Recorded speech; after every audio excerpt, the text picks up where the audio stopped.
وبرکاتہ کا یہ باز سنایا جا رہا تھا شب برات کے حوالے سے۔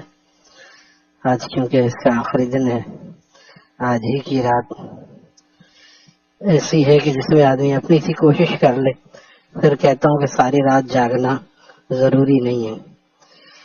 حضرت کے ان سب کیونکہ دوبارہ آواز پڑھنا مشکل ہے، تھوڑا سا کئی صفحات پر بھی ہے۔ حاصل کلام یہ ہے کہ فضیلتیں 10 صحابہ سے ثابت ہیں، اور آپ نے اما عائشہ صدیقہ رضی اللہ تعالی عنہا سے فرمایا کہ تم جانتی ہو کہ یہ رات کیسی ہے، اس میں کیا ہوتا ہے۔ ایک لائق شاگرد یہی کہتا ہے کہ آپ ہی بتا دیجئے، تو لہٰذا اما عائشہ نے بھی یہی عرض کیا، فرمایا کہ اس رات میں اللہ تعالی فرشتوں کو، جو اسرائیل علیہ السلام کو جو مرنے والے ہوتے ہیں ان کی فہرست دے دیتے ہیں، جو پیدا ہونے والے ہوتے ہیں ان کی بھی تعین ہو جاتی ہے، اور بھی رزق کا معاملہ بھی فرشتوں کے حوالے کر دیا جاتا ہے۔ میکائیل علیہ السلام، اسرائیل علیہ السلام، یہ سب ان کے لیے مقرر ہیں۔ اس کے علاوہ فرمایا اس رات میں اتنے لوگوں کی مغفرت ہوتی ہے، اتنے بنی کلب کے بکریوں کے بال ہیں، تو اس لیے یعنی بے شمار لوگوں کی مغفرت ہوتی ہے۔ پھر بھی بہت سے لوگ مغفرت سے رہ جاتے ہیں۔ روایات میں یہ فرمایا شرابی آدمی کی مغفرت نہیں ہوتی، نشہ کرنے والا، شراب پینے والا چاہے کم پیے، بعض لوگ کہتے ہیں ہم اتنا پیتے ہیں کہ اب نشہ نہیں آتا، شراب کم ہو یا زیادہ ہو، ناجائز ناجائز۔ اسی طرح قاتل کی مغفرت نہیں ہوتی، قاتل کا حاصل کیا ہے، یا تو دیت ادا کرے یا سزا بھگتے اور سچی توبہ کرے۔ اللہ تعالیٰ نے ہر مسلمان کے لیے یہ راستہ رکھا ہوا ہے، اس کے توبہ کا راستہ کھلا ہوا ہے۔ توبہ کا دروازہ جب تک نزا کا وقت طاری نہ ہو جائے توبہ کر سکتا ہے ہر مسلمان۔ اس کے ساتھ فرمایا کہ قاتل اور اسی طرح زانی، بدکار کی مغفرت نہیں ہوتی۔ اس سے مراد بھی یہ جو کرتا رہتا ہے اور اس پہ دلیر ہو جاتا ہے۔ ایک تو کبھی ہو گیا، اس پہ توبہ کر لی اس نے اور گناہ سے بچنے کی کوشش کرتا ہے، پھر اللہ تعالیٰ اس کو اپنا پیارا بنا لیتے ہیں، تو بدکار کی مغفرت نہیں ہوتی۔ اسی طرح تکبر کرنے والے کی مغفرت نہیں ہوتی۔ عام حالات میں بھی تو کوئی تکبر کرے، اللہ تعالیٰ نے فرمایا، حدیث قدسی ہے، الکبریاء ردائی، کبریائی بڑائی میری چادر ہے، فمن نازعنی قسمتہ، جو اس میں گھسنے کی کوشش کرے گا میں اس کی گردن توڑ کے رکھ دوں گا۔ لہذا جو اپنے آپ کو دوسروں سے بڑا اور اچھا سمجھتا ہے اور دوسروں کو کمتر سمجھتا ہے، یہ کبر ہے، اور دوسروں کو کمتر نہ سمجھے اپنے آپ کو اچھا سمجھے، اس کو عجب کہتے ہیں، یہ بھی ناجائز ہے۔ یعنی خود پسندی، یہ آج کل جو سیلفی لینا ہے، ہر طرف میں کیسا لگتا ہوں، میں ویسا لگتا ہوں، یہ خود پسندی ہے، یہ بھی اللہ تعالیٰ کو پسند نہیں ہے، بلکہ اللہ تعالیٰ کو یہ پسند ہے کہ ہمارے راستے میں فنا ہو جاؤ اور ہمارے لیے سارے کام ہمارے لیے کرو۔ مسلمان کا کام یہ ہوتا ہے کہ اللہ کی خوشنودی کو دیکھیں۔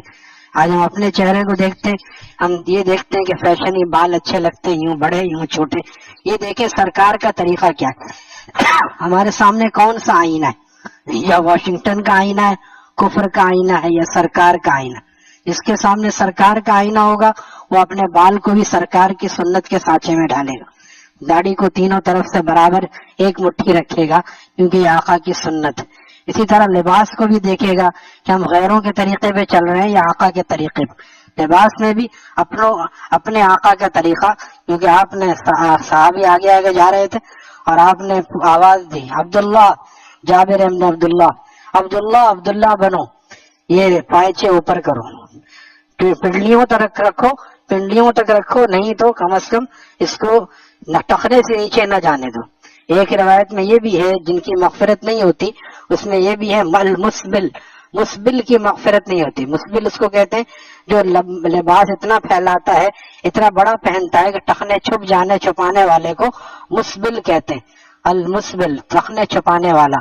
صحابی سے آپ نے فرمایا لا تسبل، ٹخنے نہ چھپایا کرو، فإن اللہ لا يحب المسبلین، اللہ تعالیٰ تخنے جھکانے والوں کی سے محبت نہیں کرتے. اتنا کافی ہے کہ اللہ تعالیٰ محبت نہیں کرتے. ہمیں اللہ کی محبت چاہیے یا اپنا فیشن چاہیے؟ فیشن کی وجہ سے ہم ڈرتے ہیں ماحول معاشرے سے کہ پائچہ اوپر رکھیں گے تو لوگ کیا کہیں گے، ملا کہیں گے. ملا ہی کہیں گے نا، ہونڈا تو نہیں کہیں گے. لہذا اگر ملا کہہ دیا تو یہ تو نبی علیہ السلام کا پیروکار ہونے کی دلیل ہے. ہمیں میخانے والے اس لیے دیوانہ کہتے ہیں کہ ہم جو بات بھی کہتے ہیں بے باکانہ کہتے ہیں.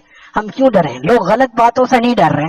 کوئی کوٹ پینٹ ٹائی پہنتا ہوا شرماتا ہے، بتائیے، داڑھی منڈاتا ہوا نہیں شرما رہا ہے، ہم داڑھی بڑھاتے ہوئے شرما رہے ہیں. بہت سے آپ دیکھیں گے ترقی پسند قسم کے نوجوان آپ کو شہر میں ان علاقوں میں مل جائیں گے، سر پھیرے قسم، اتنی بڑی پیچھے بال لٹکا لیے، چٹیاں باندھ لی پونی. عورت لگتے نہیں لگتے، لیکن وہ ان کو تو شرم نہیں آتی، وہ اس میں دوپٹہ نہیں اوڑھتے، شرم نہیں آتی. اور ہمیں داڑھی بڑھاتے ہوئے شرم آ رہی. یعنی اچھے کام کرتے ہوئے شرما رہے ہیں لوگ، برے کام کرتے ہوئے نہیں شرما رہے.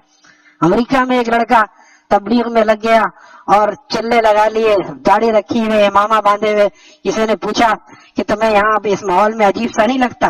تمہیں اس ماحول میں مسلمان شراب پی رہا ہے اور نامحرموں کے ساتھ گھوم رہا ہے، جب اس کو شرم نہیں آ رہی ہے تو مجھے آقا کی سنت میں کیوں شرم آئے گی؟ غلط کام کرنے والوں کو شرم نہیں آ رہی ہے، ہم اچھا کام کرتے ہوئے کیوں شرم آئے؟ ہمیں تو وتھ پراؤڈ یہ کام کرنا چاہیے. وتھ پراؤڈ، وتھ پراؤڈ کا مطلب وہی تکبر نہیں ہے، بلکہ الحمدللہ وقال اننی من المسلمین. یا اللہ، آپ کا جتنا شکر ادا کرے کم ہے کہ آپ نے ہمیں مسلمان بنایا، آپ نے ہمیں آقا کا پیروکار بنایا. کوئی کچھ کہتا ہے کہتا رہے، کیا غم ہے اگر ساری خدائی ہو مخالف، کافی ہے اگر ایک خدا میرے لیے ہے. جوہر کا شعر ہے، محمد علی جوہر کا جب انتقال ہوا، حکیم الامت تھانوی نے فرمایا مسلمانوں سے بہت محبت کرتے تھے.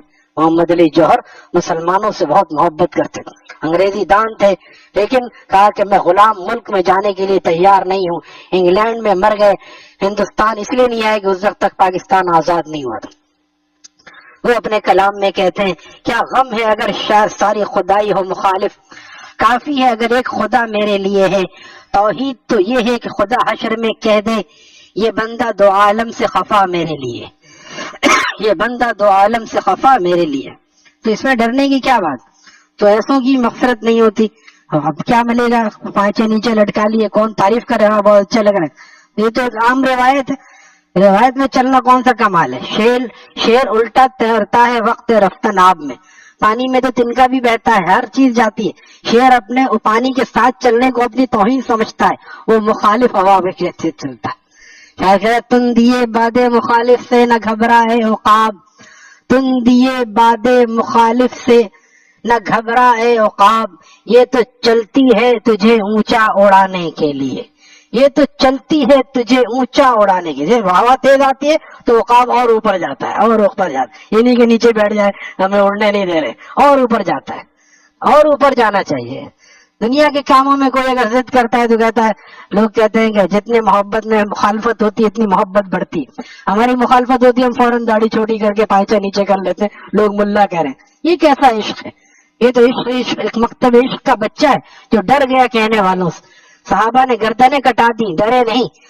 آج کامیاب ہو گئے. آج ان کے لیے مسلمان صحابہ کے لیے جان دینے کے لیے تیار ہے، کیونکہ صحابہ اللہ اور اس کے محبوب کے لیے جان دیتے تھے. اس لیے آج کا مسلمان صحابہ کے لیے جان دینے کے لیے تیار ہے. تو مغفرت نہ ہونے والوں کی فہرست میں ایک وہ بھی ہے جو والدین کا نافرمان ہے. والدین کا نافرمان، پہلی فرصت میں والدین سے معافی مانگنی چاہیے. اگر وہ حیات ہے، کہیں بھی ہے، بالفرض دور ہے تو فون پہ معافی مانگ لے، نہیں تو گھر جا کے معافی مانگ لے. چاہے کیسے بھی ہیں، والدین کا دل بظاہر ایسا ہوتا ہے نہیں انہوں نے ایسا کچھ بھی کہہ دے آدمی، ان کے پیر پکڑ لے تو دل پسیج جاتا ہے، دل پسیج جاتا ہے. معاف کر دیتے ہیں والدین، بہت محبت کرتے ہیں. والدین کے نافرمان کی مغفرت بھی نہیں ہوتی. تو ایسے لوگوں میں کینہ رکھنے والوں کی مغفرت نہیں ہوتی، جو دل میں کینہ رکھتے ہیں. جو سینہ پر کینہ ہوتا ہے وہ اللہ کا محبوب، وہ آدمی نہیں ہو سکتا. لہذا کینہ رکھنے والوں کی مغفرت نہیں ہوتی.